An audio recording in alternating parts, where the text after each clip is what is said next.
Hi everyone, it's Pete from myjurybench.com. Today we're going to work on this custom eternity band. This band is a result of what a customer asked me to make for them. So I'm going to go and do the design work and show you how we do that, and we're going to go and 3D print this. And once the customer makes up their mind as to if this is actually what they want, we're going to go ahead and cast it up.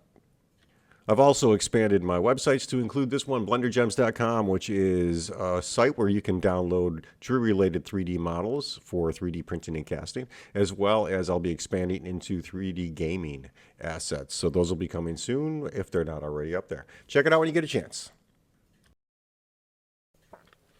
Okay guys, so let's talk about eternity bands. I have a customer who wants a custom-made eternity band. And when we think of eternity bands, we think of, a single ring that's probably about 3 millimeters wide with diamonds that go all the way around the outside circumference of the ring.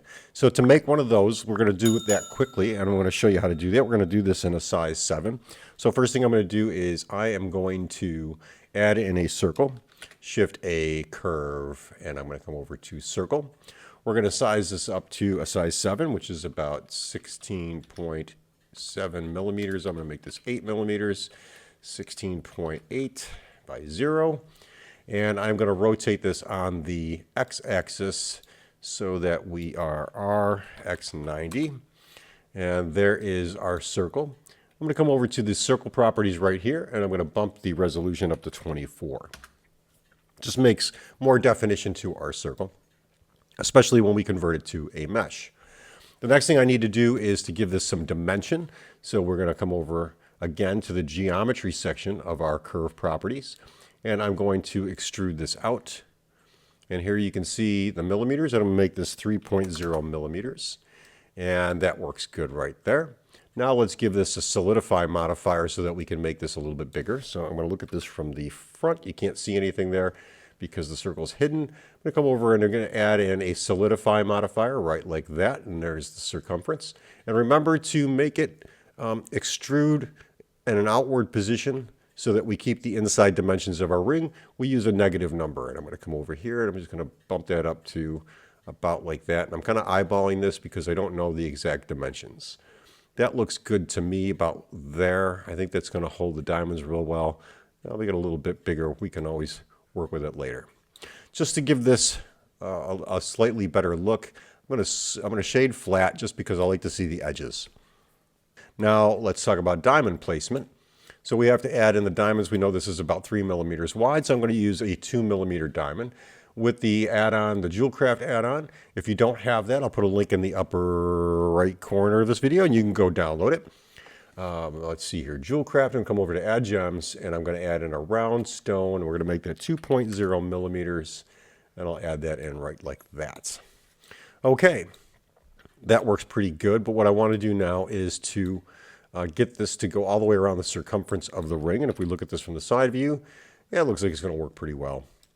So let's see here. Before I continue, I'm actually going to add in a new circle, Shift A, curve circle. Again, we're going to make this, I'm going to make this 17 millimeters by 17 millimeters, RX90, and I'm going to size this up so that it's just on the outside of our ring shank, like that. Okay, so I've got my ring shank here. Before I go and do anything else, I want to modify this ring shank. I'm going to first convert it to a mesh. So I'm going to come over here and let's rename this. I'm going to pull this over here, move my diamond over here. Okay, so let's rename this to shank. And now this circle that we just created, I'm going to call path. Okay, so I've got that done. Let's right click on our model and convert it to a mesh. That's what I'm looking for. I'm going to go into edit mode. You can see we've got some good definition there to our ring shank, but I want to give this a little bit of a beveled edge on the inside, maybe even on the outside. So I'm going to go back into object mode. I'm going to press Control A. I'm going to apply the rotation and scale to this model just because I want to. Go back into edit mode. I'm going to select edge here. You can select it with the mouse or press the number 2 on your keyboard. Not the numeric keypad, but the keyboard. Press the Alt key and select one of the edge loops down here. Hold the Shift key down, select the opposite one on the opposite side. So I've got both inner corners of the ring. I'm going to press Control B to apply a bevel. And I'm going to make that just a little bit on the round side, about like that. 5 edge loops works good for me. And I also want to do this on the outside, but I don't want it as pronounced. So I'm going to select this first one here. Hold the Shift key down, select the second side. So now I've got the outer corners of the ring. Press Control B, and I'm going to bring that out just a little bit, about like so, just to give it some interest. Okay, that works for me. I'm going to leave that there just like that. Okay, so now that I've got this done, what I want to do now is I want to use this to actually cut out a channel around the inside or the outside of the ring. So I'm going to take my mesh that I just made. I'm going to hit Shift D to duplicate it, press Enter, and now I have a duplicate shank, or I should have if I don't. Shift D, Enter. There we go, shank 1. Okay. So I want to make this a little bit bigger, so I want to make it bigger along both the X-axis and the Z-axis. To do that, I'm going to hit S, then Shift Y, and now it's only going to make this a larger along the outer perimeter. It's not going to make it any wider. So I'm going to make it about like this. If I look at it from the side, I can see how deep we go into the ring, so I can make that a little bit smaller, just about like that. So now you can see if we go into an X-ray mode, I'm kind of cutting into about half of this ring shank, and I want to make that a little bit bigger. S, Shift Y, and I'm going to bring that out just a little bit. There we go. So here's the outside perimeter of our ring. Here's the outer perimeter of the part that I'm going to use for a cutout. Let's look at this from the side view. I want to make this cutout a little bit narrower. So I'm going to hit S, Y, SY, and I'm going to narrow that down until I get to about 1.9 millimeters, which is right here. I could also type in 1.9 and press Enter. Okay, so now I've got this particular part, which I'm going to use as a cutout for our infinity band. I'm going to hit the Shift key and select our ring shank. I'm going to come over to the Boolean tool, which is under Edit, I believe. Where is it? Boolean. And I'm going to do a difference. Let's turn off X-ray so we can see this. And now you can see I've got a nice cutout on our ring. Pretty good. So let's grab our path. I'm going to make that a little bit smaller. I'm going to bring that down to about here. And now we're going to grab our diamond, hold the Shift key down, grab our path. Using the Jewel Craft tool, I'm going to come over to Jeweling, and I'm going to select Distribute on Curve. You can see what happens now. It comes up and it's a little off. So what I want to do is I want to tilt this. I'm going to do -90. That puts it in the correct orientation around our ring, but we still have a problem. We've got too much space in between the diamonds, so let's come over here, and where it says quantity, I'm going to bump that up until the diamonds are touching each other, or just about touching each other. Just about like so. Perfect. That's exactly what I'm looking for in the Eternity Band. I'm going to turn this off. I'm going to clicking off of that. And now I'm going to select our diamond here. I'm going to come over to the Select by Trait, and I'm actually going to select by stone type. So now I've got all the diamonds selected. And we are going to put the cutouts in for these. So I'm going to add the cutters. There are our cutters there. Perfect. And now what I want to do is start cutting these out of our ring. So I'm going to select a few at a time. I'm going to select one, then hold the Shift key, select a couple more. And that looks good. And then I'm going to select my ring last. I'll go over to the Boolean tool, and I will select Difference. It should remove those from our ring. Perfect. And let's just continue doing that. Select one of the cutters, hold the Shift key down, select a few more cutters. I try to select less than 10 at a time because I don't want to, I just made a mistake there. I don't want to overwhelm the computer with too many calculations. Now we've got all those cutters selected. I'll hold the shank, release the Shift key, and press Difference. And now those are gone. And then we've got just a few more, so we'll do that a couple more times. Grab a cutter, hold the Shift key down. 1, 2, 3, 4, 5, 6, 7, 8, 9. Hold our ring shank, release the shift key, and then do difference. And you can see it cuts those out pretty well. Now we'll just grab these last 4. The last one with the shift key and difference. And there is our channel set ring all ready to go. So there's the basics of an eternity band channel set. You can do that channel set, prong set, however you want to do it. I've got a customer who wants to have something similar to this, but she also wants a complete circle of baguettes, rectangular baguettes, all the way around the inside perimeter of the ring. So in this case, what we're going to have is we're going to have this particular ring, and we're going to have another one on the opposite side of this, and in the middle, we're going to have a bunch of baguettes. So how do I do that in Blender? It's very easy to do. And you can do this with baguettes, you can do this with marquees, you can do this with other rounds, with princess, however you want to do it. Okay, so we've got this done, and that looks really good. I think what I'm going to do now is I'm going to save this file. So I'll do File, Save As. I'm going to put this on my untitled drive, wherever that is, right there. And I'm going to create a new folder. We're going to call this Eternity Band 1. Let's go over to that folder, and then we're going to call this model Eternity Band Part 1. Okay, so now this whole item is saved, and I can move on. So the next step I have to do is duplicate this. So to duplicate this, I can't just grab the whole thing and move it, because you'll see what happens. My diamond's going to get thrown off because they're locked to the center. Let's undo that. So we're going to grab our diamonds, and I'm going to grab one here, around. We're going to go all the way down. I'm just going to remove those, and hit X to delete those. Let's get rid of, well, we'll leave the path there. Okay, so now I've got this band. I want to make a copy and move it over. So to do that, the easiest way I know how to do that is to use the mirror modifier, or just Shift D and then move it. I'm going to actually hide it right now.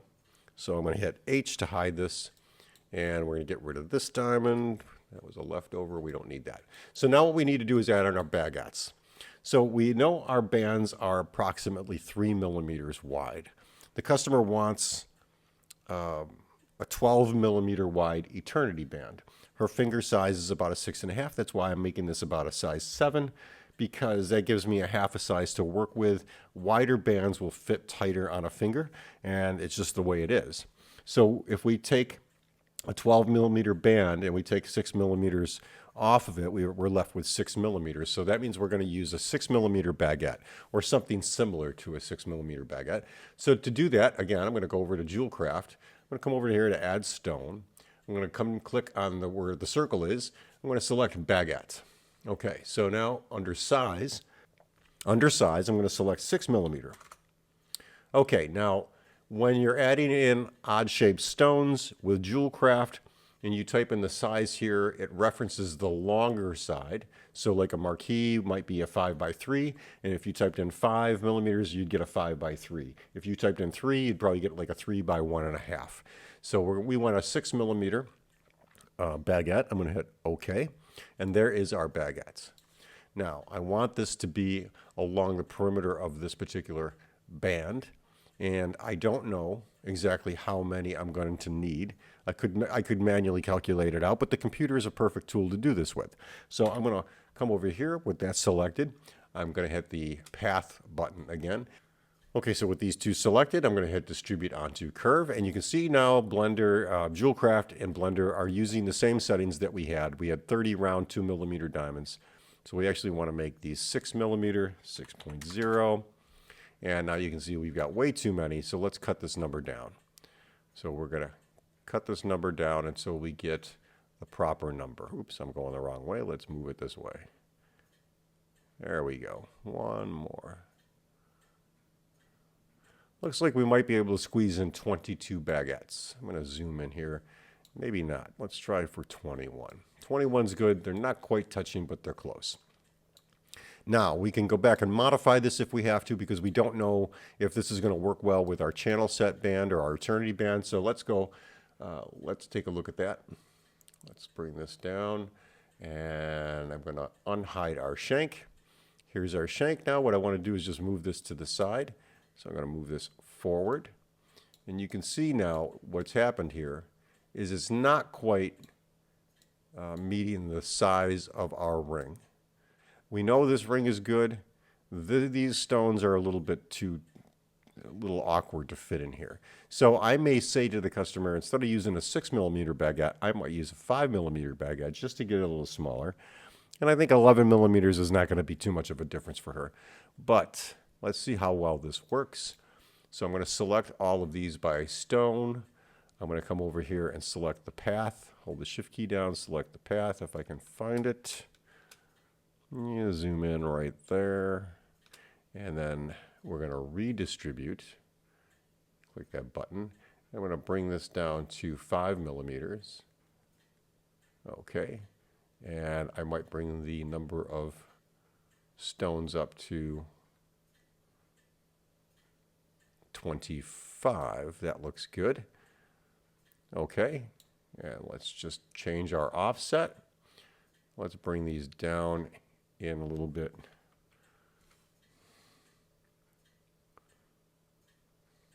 And drop this down to 24. 3, 1.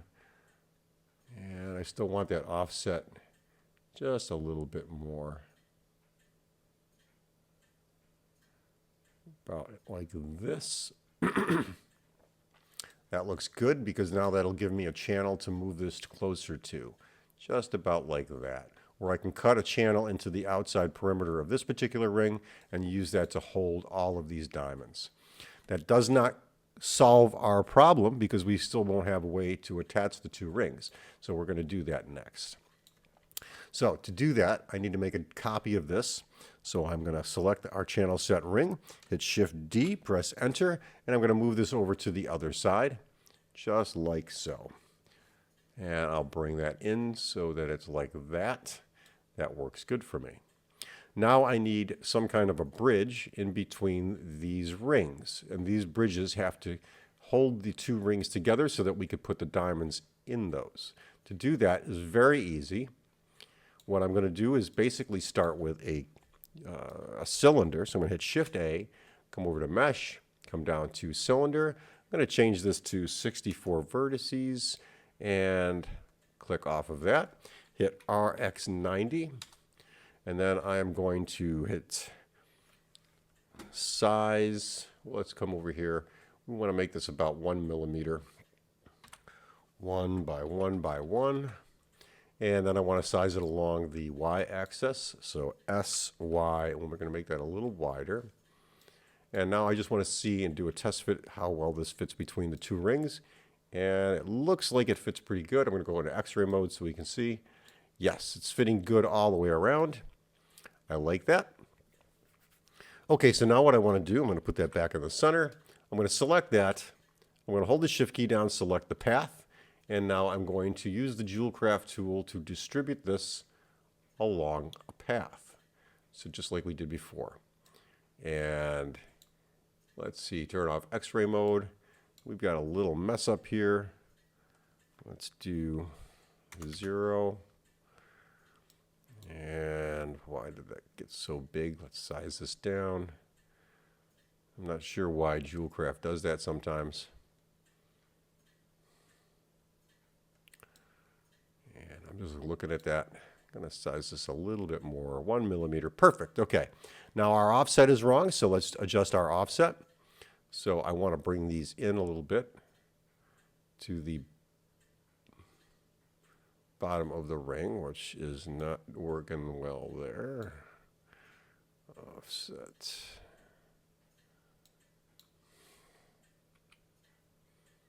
There we go.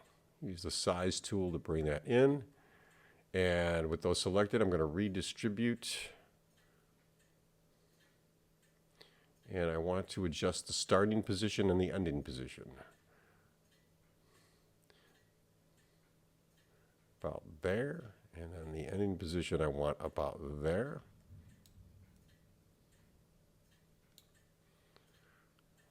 And I'm going to size these up just a little bit. SY. I'm going to make them touch in there just like that. Okay, so by doing that, I'm going to click off of this. You can see what I've done is I've made this so that we can bind these two eternity bands together. So if I select all of these, and I'm just going to click on one at a time, grab them, select this first shank and the second shank, and then do a Boolean union. And I'm bonding these together. So we'll come down and we'll grab a few more. Trying not to select anything else other than these little bridge items that I've made. And again, try to select 10 or less because it won't overwhelm your computer.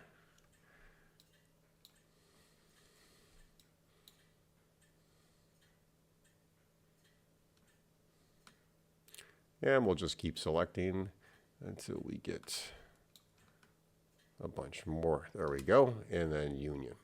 Okay, so now those are all joined together in one big mesh. You can see I've got the mesh here, but just move this out of the way. And there is our blank ring. Now, this doesn't necessarily mean you're just going to be able to plop in your stones. You're still going to have to cut the grooves for these and seat your stones, but it's going to be pretty easy to do. Now, to pre-cut this, if you want to pre-cut it, I'll put the ring back to where it was. I am going to come over here and I'm going to select all my stones. Let's still select a few at a time. Remember I told you like less than 10. And then I'm going to select my ring shank and I'm going to do a Boolean difference. And you can see now it's cutting in a pre-cut groove.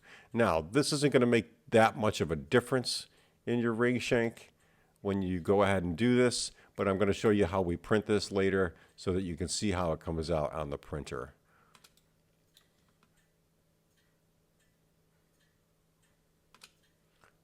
Difference.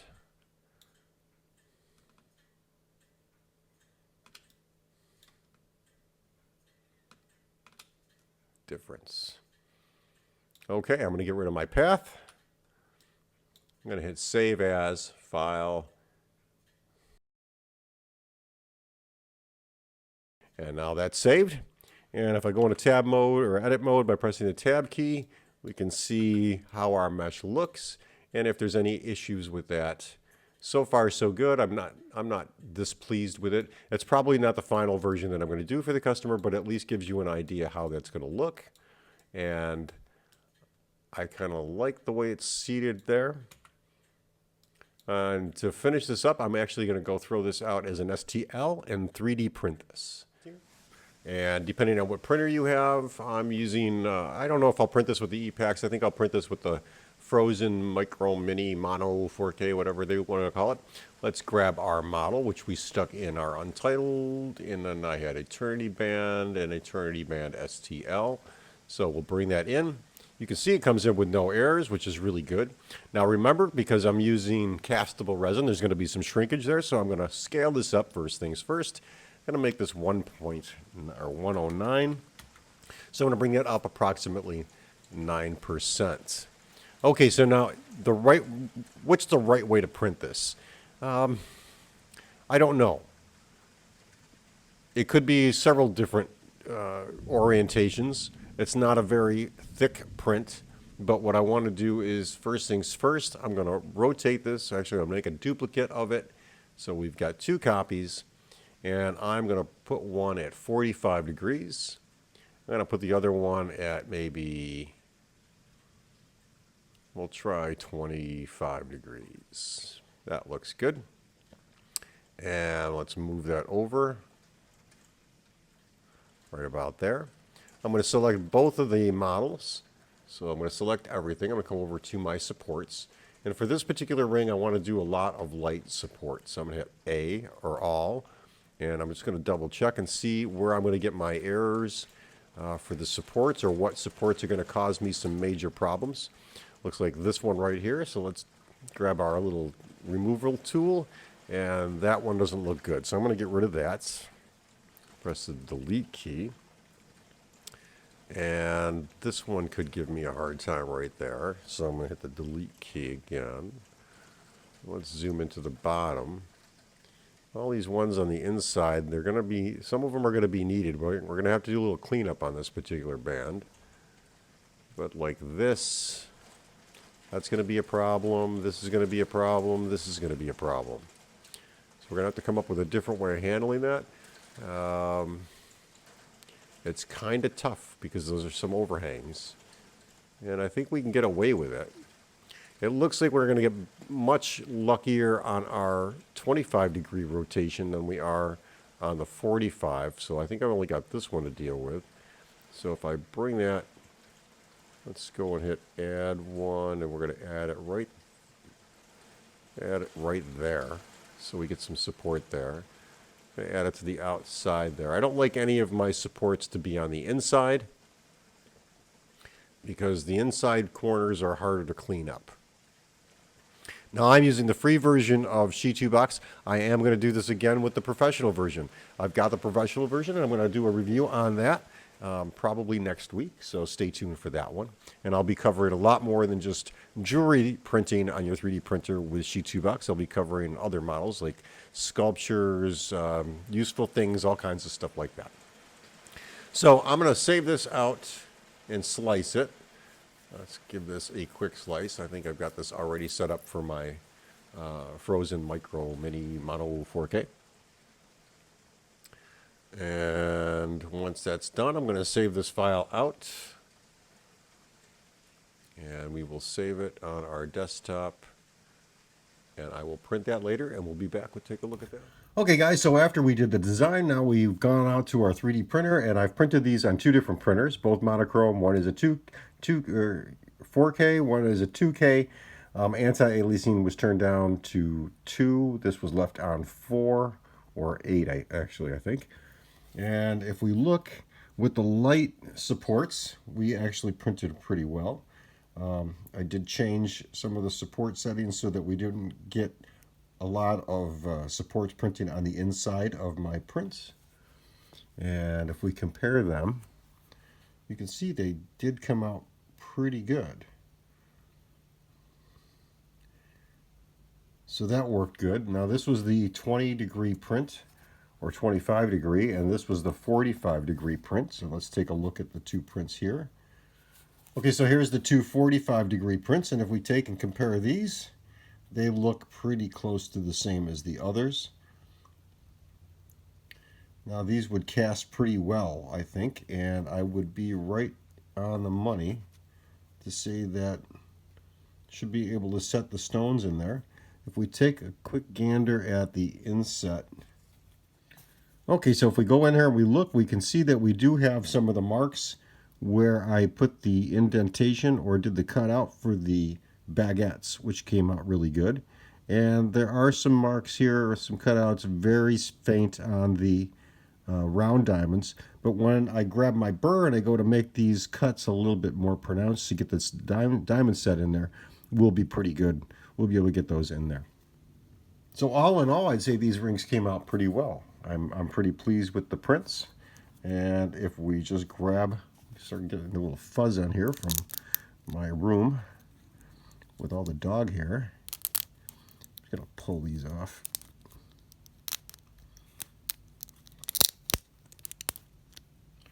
Break off our supports, and if we take a look at our model now, you can see with the light supports we don't have quite a bit of cleanup to do that we would have on the medium supports. Yeah, we've got some little support materials in between. We're just going to grab those out. And all in all, that came out pretty good. Let's take a look at the 45 and see how well that comes off. Grab these supports here.